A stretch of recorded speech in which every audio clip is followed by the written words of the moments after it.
નમસ્કાર વિદ્યાર્થી મિત્રો, જીઆઈટી એટલે કે ગુજરાત શૈક્ષણિક અને ટેકનોલોજી ભવનના આ કાર્યક્રમ વિદ્યા દર્શનમાં આપ સૌનું હાર્દિક સ્વાગત છે. એનએમએમએસના મેથ સેક્શન માટેની આ ખાસ શ્રેણીમાં આજે આપણે વાત કરીશું ત્રિકોણની ગણતરી વિશેની. અગાઉના એપિસોડમાં તમે ચોરસ અને લંબચોરસની ગણતરી કરતા શીખી ગયા છો, તો આજે આપણે ત્રિકોણની ગણતરી કરવા માટે શું કરવું જોઈએ એના વિશે વાત કરીશું. મિત્રો, ચોરસ અને લંબચોરસની ગણતરી માટે આપણે કેટલાક સૂત્રો તારવ્યા હતા અને સૂત્રની મદદથી આપનું કામ ખૂબ જ સરળ થઈ જતું. એવી જ રીતે ત્રિકોણ માટેની ટેકનિક શું હોઈ શકે એની જાણવા માટેની ઇંતજારી તમને ચોક્કસ હશે, પણ આપને જણાવી દઉં કે ત્રિકોણ માટે આવા સૂત્રો ચોક્કસ છે, પરંતુ જેવો આકાર હશે એ પ્રમાણે અલગ પ્રકારનું સૂત્ર આપણે વાપરવું પડશે. એટલે આપણે બધા જ પેટર્નના ત્રિકોણનો અભ્યાસ આ એપિસોડમાં કરવો પડશે. પણ ચિંતા કરવા જેવું કશું નથી, આ તમે સમજી લેશો ને એટલે કોઈ પણ આકાર પૂછાશે તમે ત્રિકોણની ગણતરી ખૂબ જ સરળતાથી કરી શકવાના છો. બરાબર? તો થઈ જાવ તૈયાર. સૌથી પહેલો પ્રકાર આપણે અહીંયા જોવાના છીએ. તો પહેલો પ્રકાર શું છે જોઈએ. એક આકાર અહીંયા તમે જોઈ શકો છો કે એક ચોરસ આકાર છે અને એની અંદર ગુણાકારની નિશાની જેવી ચોકડી મારી છે. આમ તો ભૂમિતિની ભાષામાં એને વિકર્ણો કહેવામાં આવે છે. બરાબર? તો આવું કરવાથી આપણું ચોરસ 4 ખાનાઓમાં વહેંચાઈ ગયું અને એ ચારેય ખાના ત્રિકોણાકાર ખાનાઓ છે. ગણી શકો છો 1, 2, 3 અને 4. હવે આપણો પ્રશ્ન એ છે કે આપેલી આકૃતિમાંથી વધુમાં વધુ કેટલા ત્રિકોણ મળી શકશે. હવે જુઓ કે અહીંયા આપણને 4 ખાનાઓ છે અને ચારે ખાના ત્રિકોણાકાર છે. આ પ્રકારનો પ્રશ્ન મિત્રો જ્યારે પણ પરીક્ષામાં પૂછાય ત્યારે એની ગણતરી ખૂબ જ સરળ છે. જેટલા ખાના હોય એના બમણા ત્રિકોણ મળી શકે. એટલે કે અહીંયા 4 ખાના છે તો આપણને 4 ગુણ્યા 2 બરાબર 8 ત્રિકોણ મળશે. ખ્યાલ આવ્યો દોસ્તો? પણ આ તો થઈ એક જ ચોરસની વાત, પરંતુ આ ચોરસને બાજુમાં એક બીજું જુઓ, આ એક એની બાજુમાં આ બીજું ચોરસ, એવું ચોરસ કે લંબચોરસ આકાર મૂકી દીધો છે અને એમાં પણ શરૂઆતના આકારની જેવી ગુણાકારની નિશાની ગોઠવાઈ ગઈ છે. હવે જુઓ કે અહીંયા કુલ ખાનાની સંખ્યા 4 માંથી વધીને 8 થઈ ગઈ. તો તમે કહેશો કે ઉત્તર 8 ગુણ્યા 2 બરાબર 16 આપી દઈએ. ના, અટકજો. જુઓ દોસ્તો, પહેલા આપણે જૂના આકારથી વાતની શરૂઆત કરીએ, એટલે થોડા વાર માટે હું વધારાનો ભાગ હટાવી દઉં છું. તો જૂનો આકાર જે આપણો હતો એક ચોરસ, જેમાં ગુણાકારની નિશાની એટલે કે વિકર્ણો અને કુલ ખાના થતા હતા 4. આપણે ઉત્તર જાણ્યો હતો 4 ગુણ્યા 2 બરાબર 8. કેવી રીતે આવ્યો હતો આ ઉત્તર? તો જુઓ અહીંયા કે 4 ખાના એટલે 4 ત્રિકોણ છે. બીજું, અહીંયા પાસેના 2 ખાનાઓમાંથી બીજા કેટલાક ત્રિકોણ બનશે. જુઓ 1, 2, 3 અને 4. આમ 2 ખાનાવાળા કુલ 4 ત્રિકોણ મળશે. ત્યાર પછી 3 ખાનાવાળો કે 4 ખાનાવાળો એક પણ ત્રિકોણ આમાંથી બની શકે એમ નથી. એટલે આપણા કુલ ત્રિકોણ થયા હતા 8. આવા 2 આકારો પાસે લાવવાથી, જો અહીંયા આપણે બીજો આકાર બાજુમાં ગોઠવી દીધો છે, આવા 2 આકારો પાસે મૂકવાથી પહેલા આકારના 8, બીજા આકારના 8, એમ 16 ત્રિકોણ તો મળશે જ. પણ સાથે સાથે અહીંયા 4 ખાનાઓની મદદથી બીજા વધારાના 2 ત્રિકોણ રચાશે, જે આ બંને પાસે ગોઠવવાથી શક્ય બન્યું છે. એટલે એના જોઈનિંગને જોડાવાને લીધે અહીંયા આપણને 1 અને 2 એવા 2 ત્રિકોણ એક્સ્ટ્રા મળે છે. એટલે આ આકૃતિમાં આપણને કુલ મળતા ત્રિકોણોની સંખ્યા 8 વત્તા 8 વત્તા 2 બરાબર 18 થશે. એટલે કે અહીંયા આપણને મળતા કુલ ત્રિકોણની સંખ્યા 18 થશે. મિત્રો, આ વાતમાં સિમ્પલ મુદ્દો એટલો છે કે જ્યારે કોઈ એક ચોરસ અને એના વિકર્ણો આપ્યા હોય ત્યારે ત્રિકોણાકાર ખાનાઓની સંખ્યા 4 હોય તો આપણે 4 દુ 8 મળે છે. સિમ્પલ બમણા કરીએ છીએ, જવાબ મળે છે. પણ જ્યારે પાસે એક કરતાં વધારે આકારો ગોઠવેલા હોય ત્યારે એમના જોડાવાથી જે નવા ત્રિકોણ બને છે એ પણ આપણે વિચારી લેવા જોઈએ. આ થઈ એક પેટર્ન. વાત કરીએ બીજી પેટર્નના ત્રિકોણની. મિત્રો, અહીંયા આપણે કોઈ સૂત્ર યાદ નથી રાખવાનું, પણ હું તમને એક ટેબલ યાદ રાખવાની ભલામણ કરીશ. જોઈએ, સૌથી પહેલા આકાર જોઈએ. આમ તો તમે ક્યારેક ને ક્યારેક પત્તાનો મેલ બનાવ્યો હશે. તો ગંજીફાના પત્તામાંથી જે આપણે મેલ બનાવીએ અને જેવો આકાર થાય, અથવા તો ક્યારેક તમે રમતમાં ઘરે ગ્લાસ કે વાડકીઓને એક ઉપર એક એવી રીતે ત્રિકોણાકાર શેપમાં ગોઠવી હશે. તો અહીંયા આપણે એવી જ રીતે ત્રિકોણ અને એની ઉપર ત્રિકોણ આવી ગોઠવણ વાળો એક ભૌમિતિક આકાર જોઈ રહ્યા છીએ. જોઈએ તો અહીંયા તમે જોશો કે ત્રિકોણની કુલ 3 હરોળ છે. સૌથી ટોચ ઉપર એક ત્રિકોણ, એની નીચે એક ઊંધો અને 2 ચત્તા ત્રિકોણ, એટલે કે કુલ 3 ત્રિકોણ, અને એની નીચે 2 ઊંધા અને 3 ચત્તા, એટલે કે કુલ 5 ત્રિકોણ છે.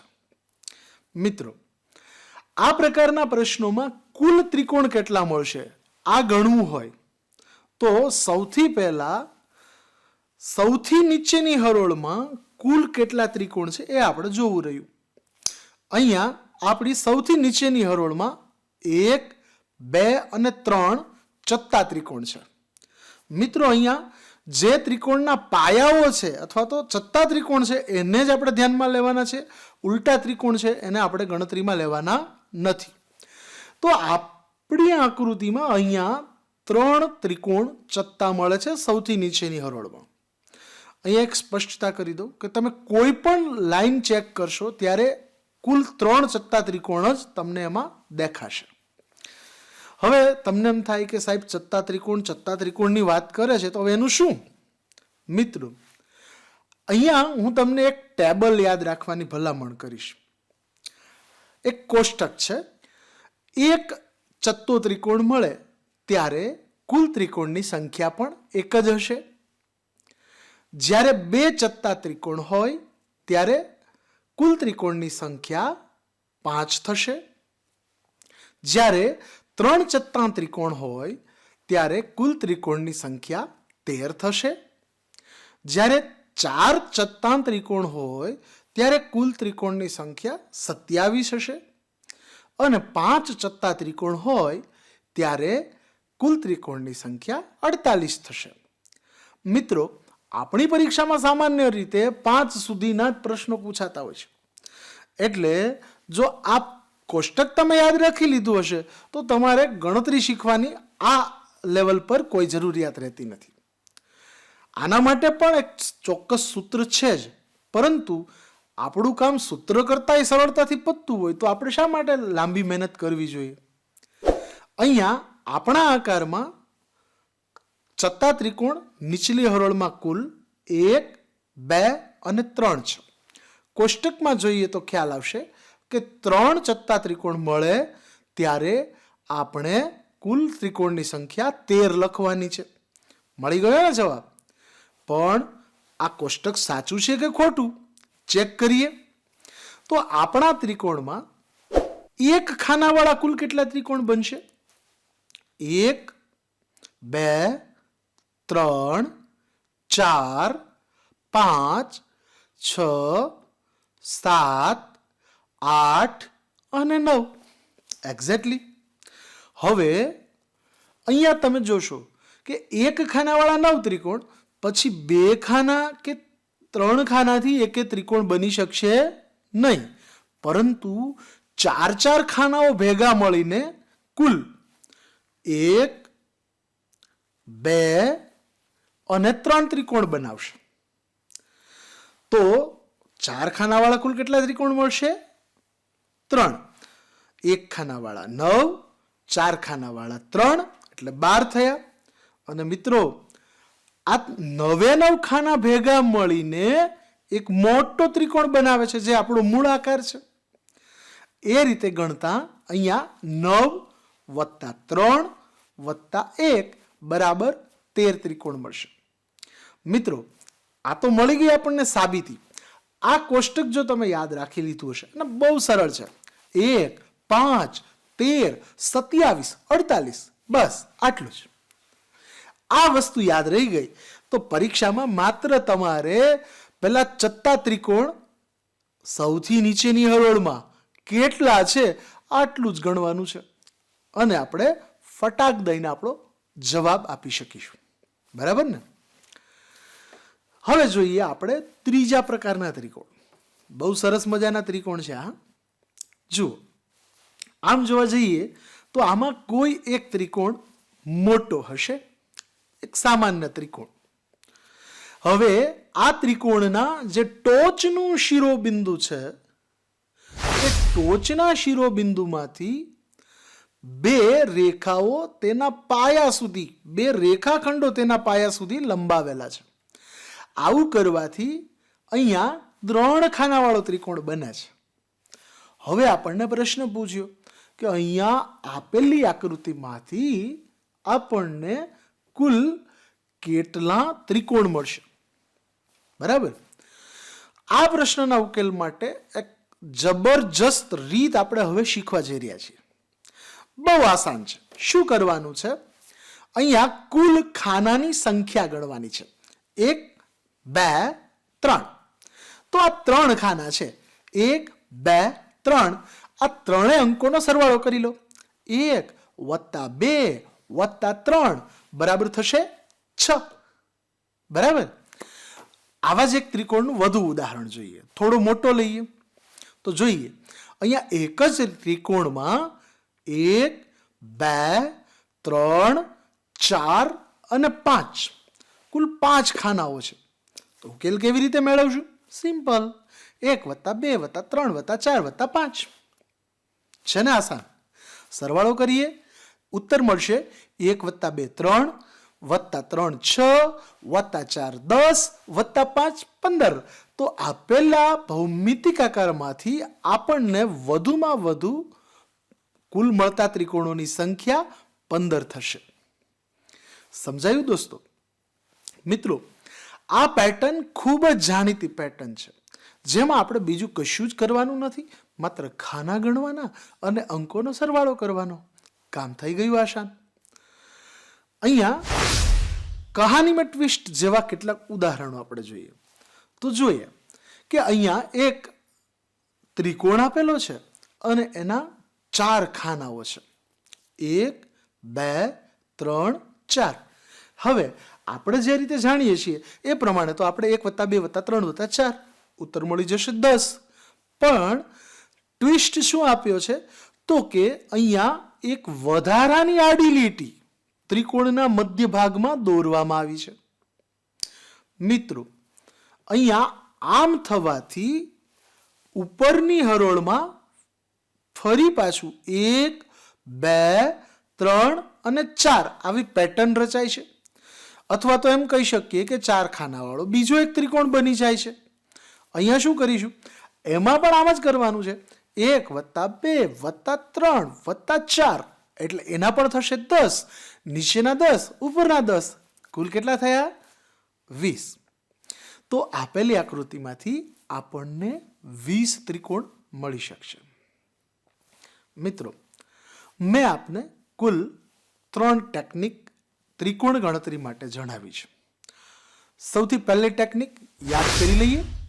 એક ચોરસ જેને વિકર્ણોથી દુભાગવામાં આવ્યો છે, એમાં કુલ ખાનાની સંખ્યા હોય એના કરતાં બમણા ત્રિકોણ મળે. આપણને અહીંયા 4 ખાના આપ્યા છે તો 8. આવું આપણે ઉદાહરણ જોયું. પછી બીજી રીત આપણે જોઈ હતી એ હતી પિરામિડ ટાઈપના એક ઉપર એક એવી રીતે ગોઠવાયેલા ત્રિકોણોની. ત્યારે આપણે શું કરતા હતા તો કે સૌથી નીચેની હરોળમાં કુલ કેટલા ચત્તા ત્રિકોણ છે એ આપણે ગણતા હતા.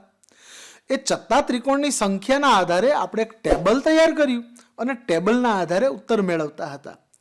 અને એમાં આપણે જોયું હતું કે એક પાયો હોય અથવા તો એક ચત્તો ત્રિકોણ હોય તો કુલ 1, 2 હોય તો 5, 3 હોય તો 13, 4 હોય તો 27 અને 5 હોય તો 48 ત્રિકોણ મળે.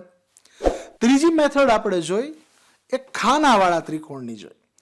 ખાનાવાળા ત્રિકોણમાં આપણે કુલ ખાનાની સંખ્યા ગણીશું અને 1 થી શરૂ કરી અને જેટલા ખાના હોય અથવા તો જેટલા ખાનાને તમે નંબર આપ્યા હોય એ નંબરનો એ અંકોનો સરવાળો કરી અને સરવાળાનો જે જવાબ આવે છે એ જવાબ આપણા ત્રિકોણની સંખ્યા હશે એ આપણે જોયું.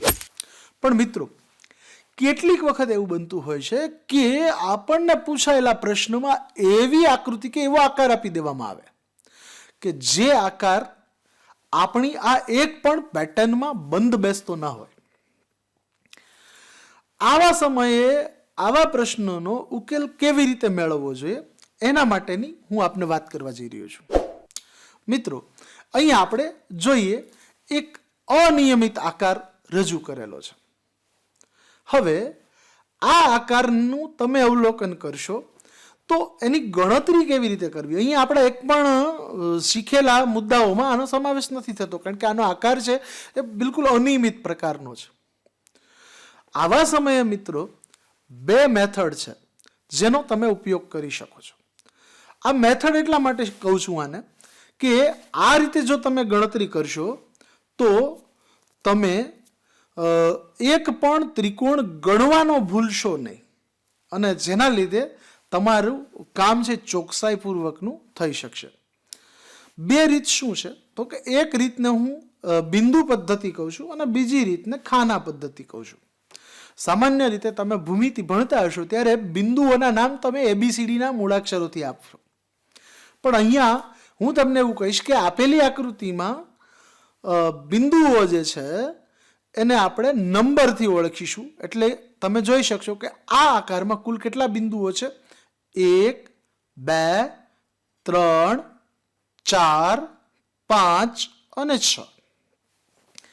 આવું કરી અને આપણે દરેક બિંદુઓના નામ વ્યાખ્યાયિત કર્યા. હવે તમે જાણો છો કે ત્રિકોણ છે એનું નામ કોઈ પણ 3 બિંદુઓ વડે આપી શકાય. પ્રશ્ન થાય કે અહીંયા મેં ABCDના મૂળાક્ષરોને બદલે તમને અંકોથી શા માટે આપવાનું કીધું? બહુ જ સિમ્પલ છે દોસ્તો. ગણતરી કરતી વખતે તમારે માત્ર આટલું જ કરવાનું છે કે 1 થી કરવાનું શરૂ કરો તમે, બરાબર? 1 થી ગણતરી શરૂ કરો ત્યારે ચડતા ક્રમમાં જ બધા બિંદુઓ આવે. એટલે કે 1, 2, 3 અથવા તો 1, 2, 4 થી બને છે, 1, 2, 5 થી બને છે. આવો વિચાર કરી અને તમારે ત્રિકોણ શોધવાના રહેશે. આવી રીતે જો તમે ગણતરી કરીને કામ કરો તો 2 પ્રકારના ફાયદા થાય. એક કે તમારે હંમેશા ચડતા ક્રમના બિંદુઓ સાથે જોડાણ ચકાસવાનું રહે એટલે કામ ઓછું થતું જાય. અને અહીંયા આપણે 6 બિંદુઓ છે તો તમારે 5 અને 6 નંબર ચેક જ નહીં કરવા પડે કારણ કે એમના પછી કોઈ ત્રીજો અંક રહેશે નહીં. એટલે કામ ઓછું થશે અને ચોકસાઈપૂર્વક થશે. આપણા આકારમાં આવી રીતે ચકાસીએ તો કુલ આપણને કેટલા ત્રિકોણ મળે જોઈએ? 1, 2, 3 અને 4. અહીંયા તમે જોઈ શકો છો કે દરેક ત્રિકોણના નામ આપણે ચડતા ક્રમમાં દર્શાવ્યા છે. આ ઉપરાંત બીજી પણ એક રીત છે જેને હું ખાના પદ્ધતિ કહું છું કે જ્યારે અનિયમિત આકાર આપવામાં આવે ત્યારે એ આકારમાં કુલ ખાનાઓ કેટલા છે એ નોંધી લેવું જોઈએ કે 5 ખાના, 6 ખાના, 7 ખાના, ખાનાઓની સંખ્યા ગણી લો. પછી આટલું કર્યા પછી માત્ર ને માત્ર 1 ખાના વડે કેટલા બને છે, 2 ખાના વડે કેટલા ત્રિકોણ બને છે, 3 ખાનાથી કેટલા ત્રિકોણ બને છે, આમ ક્રમશઃ વધતા કુલ જેટલા મેક્સિમમ ખાના વધુ ખાના છે એનાથી ત્રિકોણ બને છે કે મેં ચકાસતા જવાનું, સંખ્યા નોંધતા જવાનું અને પછી એ બધા જ ત્રિકોણની સંખ્યાનો સરવાળો કરવાનો અને આ રીતે જવાબ શોધવાનો. દર વર્ષે મારું એવું અવલોકન રહ્યું છે કે પરીક્ષામાં આ બધા જ પ્રકારોમાંથી સરેરાશ એક પ્રશ્ન પૂછાતો હોય છે, કારણ કે કુલ પ્રશ્નોની સંખ્યા 5 જેટલી હોય છે અને 5માં લગભગ બધી જ પેટર્નને આવરી લેતા હોય છે. એટલે આપ આ બધા જ પ્રશ્નોનો જો સરસ રીતે મહાવરો કરો અને બધી જ પેટર્નને ઓળખવાનો પ્રયાસ કરો તો આપનું કામ ખૂબ જ સરળ બની જશે. કેટલીક વખત મિત્રો એવું પણ હોય છે કે વિકલ્પો જે 4 આપેલા હોય છે, આ 4 વિકલ્પોમાં જે મેક્સિમમ જે મોટામાં મોટો વિકલ્પ હોય, બરાબર, એ સિવાયના બાકીના 3 વિકલ્પો કરતાં વધારે ત્રિકોણ તમને દેખાતા હોય. ઉદાહરણ તરીકે સમજાવું કે આપણો જે અહીંયા પ્રશ્ન હતો, બરાબર, એમાં આપણે આકારોની ગણતરી કરવી પડી, પરંતુ આ જ પ્રશ્નના વિકલ્પોમાં જો એવી રીતે આપ્યું હોત કે A 2, B 3, C 1, D 4. હવે જુઓ કે અહીંયા તમે 4ની ગણતરી કરી લો છો, તમને પ્રથમ દ્રષ્ટિએ 4 ત્રિકોણ દેખાઈ જાય છે, તો પછી તમારે આગળ વિચારવાની જરૂરિયાત રહેતી નથી અને ત્યાં તમારું કામ ઇતિસિદ્ધમ થઈ જાય છે. મિત્રો, મારી રીતે મેં આ મુદ્દો આપને સારી રીતે સમજાય એવો પ્રયત્ન કર્યો છે. એમ છતાં વધુ સારી રીતે સમજવું હોય તો આપણે આનો મહાવરો કરવો પડે અને આ મહાવરા માટે નીચે ડિસ્ક્રિપ્શનમાં એક સરસ મજાનું ગૂગલ ફોર્મ આપ્યું છે, એના ઉપર ક્લિક કરી અને આપ આવા સુંદર મજાના પ્રશ્નોનું નિરાકરણ કરી શકો છો અને અમારો ફીડબેક પણ મેળવી શકો છો. બીજી એક વધારાની વાત મિત્રો, તમને જો આ શ્રેણી ગમતી હોય, મજા આવતી હોય અને ઉપયોગી સાબિત થતી હોય તો પ્લીઝ નીચે લાઇક બટન આપેલું છે એને લાઇક કરશો. આપનો અભિપ્રાય હશે એ અમને કોમેન્ટમાં જણાવશો અને આ ચેનલને સબસ્ક્રાઇબ કરવાનું ભૂલશો નહીં. આવજો. Best of luck.